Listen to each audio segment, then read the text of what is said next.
রব্বুল আলামিন বাংলাদেশ সশস্ত্র বাহিনীর যত সদস্য দেশে বিদেশে শান্তি মিশনে যে যেখানে যে দায়িত্বে নিয়োজিত আছে, আল্লাহ সবাইকে আসমানি জমিনি বিপদ আপদ থেকে হেফাজত করুন, সকলের উপর সকলের পরিবার পরিজনের উপর রহমত নাজিল করুন। আয় আল্লাহ, আমাদের দেশের সার্বিক শান্তি সমৃদ্ধি দান করুন, আমাদের দেশকে ও দেশবাসীকে হেফাজত করুন। আয় আল্লাহ, আমাদের ভুল ত্রুটিগুলো আপনি ক্ষমা করে দিন। রব্বুল আলামিন আমাদের দোয়াকে আপনি কবুল করুন।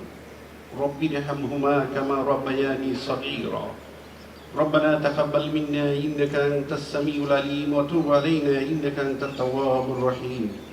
آمين برحمتك يا أرحم الراحمين.